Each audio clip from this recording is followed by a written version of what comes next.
bienvenue à la critique exigeante pour cette review du chapitre, j'ai perdu le fil je pense bien, 59 de Dragon Ball Super, où on a enfin le début du combat contre Moro, Goku Moro. Enfin, on a un chapitre où quelque chose de significatif va se dérouler. Mais l'enjeu c'est que, bof, encore une fois, je sais pas, Toyotaro a toujours la misère à, je trouve, donner des coups qui avaient vraiment de l'impact. On dirait que ça c'est quelque chose qui a un peu de la difficulté. Étrangement, dans le dernier chapitre, je trouvais qu'il avait un peu mieux réussi. Ici, il retourne dans ses bons vieux travers. Les coups portés semblent relativement mous. Et on en prendra peut-être que c'est le cas, effectivement. Goku voulait gagner sur une bataille d'endurance. Mais bon, les coups semblent pas vraiment avoir de l'effet sur Moro. Et le style, et également, il y a plein de choses aussi qu'on voit qui sont pas forcément. Encore une fois, ça sent un peu l'autoplagiat d'une certaine façon. Hein. Je veux dire, Piccolo qui dit ah c'est le destin de la Terre, non de l'univers qui est en jeu. Ouais, c'est rien de tant nouveau quand même dans Dragon Ball. Arrêter Freezer c'était pareil, arrêter Boo c'était pareil, donc c'est pas forcément une cause super utile. Bon, on fait parler Piccolo, mais ça serait intéressant qu'ils disent quelque chose de peu plus intéressant que ça. Également aussi, quand Gohan dit tu peux te lâcher, papa, tu peux y aller, on a récupéré les planètes. Ça me rappelle également ce que Goku avait dit à Gohan lors de son combat contre Cell, donc encore une fois, il n'y a rien de très novateur là-dedans. Également, Goku qui utilise des projections d'air pour attaquer Moro. Le fait qu'il en utilise autant est quand même intéressant, mais en soi encore, c'est pas une nouvelle idée. Hein. On se souvient que Tortue Géniale le faisait déjà longtemps à l'époque. C'est peut-être un autre niveau, mais encore une fois, c'est pas si. Ça transcende pas grand-chose. Ce qui peut être intéressant par contre, c'est que Goku trouvait, on dirait bien, un moyen de échapper à l'énergie, au vol d'énergie de Moro, ce qui est bien parce que c'était justement ce qu'on se demandait le plus. Qu'est-ce que tu peux faire? Bon ben, faut croire que juste se téléporter rapidement, ça fonctionne. Dans le sens où que Moro n'arrive pas à localiser l'énergie et n'est pas capable de la voler, même si bon, la manière qu'elle semblait fonctionner, c'est juste qu'il bouffe tout ce qui est à l'horizon, mais peut-être qu'il n'arrive pas à le repérer, c'est pour ça que ça ne fonctionne pas. On entend pour moi que c'est pas forcément un combat des plus exaltants, en même temps ça semblait être juste un échauffement pour eux. Et d'ailleurs, passage assez comique où Moro montre sa pleine puissance finalement.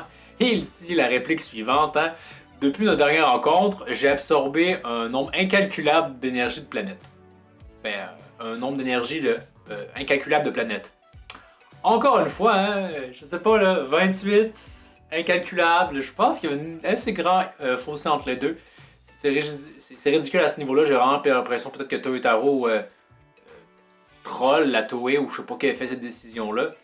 On entendra encore une fois, hein, planète de vie avec des formes intelligentes, mais bon, c'est un nombre incalculable de planètes, c'est un peu ridicule qu'il y ait aussi peu de formes de vie et dignes d'intérêt sur ces planètes-là.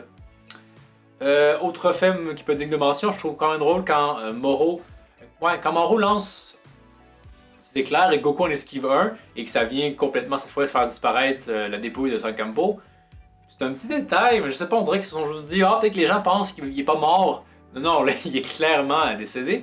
Et également ce petit passage-là où Goku esquive ces tirs-là et il se dirige vers Moro avec un Kamehameha. Étrangement, ça me faisait un peu penser à quand il se bat contre Kefla. Là-dessus, je sais pas encore une fois si c'est encore une fois de l'autoplagiat, mais peu importe. Mais ce qui m'a surtout un peu tiqué dans ce passage-là, c'est que Goku va faire finalement un Kamehameha, on va dire inversé par rapport au Amoroe. Et je me suis dit, ah, c'est intéressant parce qu'en fond, il va se propulser avec sa tête et frapper Moro parce qu'il sait que Moro peut absorber l'énergie. Non, en réalité, c'est que Moro avait fait une illusion à ce moment-là et Goku va le frapper avec son Kamehameha, là, il va réapparaître. L'enjeu que je me pose, c'est que Moro est capable de bouffer l'énergie. Hein, on l'a vu avec Vegeta. Donc pourquoi est-ce qu'il ne le fait pas à ce moment-là? Trop tard, pourtant, je pense qu'il pourrait le faire avec sa bouche, on dirait, je sais pas, c'est juste un peu, encore une fois, j'avais l'impression d'avoir une meilleure idée que ce que Toyotaro nous a montré à ce moment-là. Je trouve ça un peu dommage. Bon, on s'entend quand même que le coup de Kamehameha a retourné pour faire un coup, ça aurait également été du déjà vu, mais à un moment donné, dans ce cas-ci, je trouve que vu que c'est l'adversaire, c'est un peu différent de quand il l'a fait contre Tenshinhan, ça aurait mieux fonctionné que ce qu'on a eu, où je me pose une question, pourquoi est-ce qu'il ne gagne pas l'énergie? Ensuite de ça, il n'y a pas grand chose en fait dans ce chapitre-là. On continue un peu de montrer Vegeta. Est-ce que c'était super utile? Je pense pas.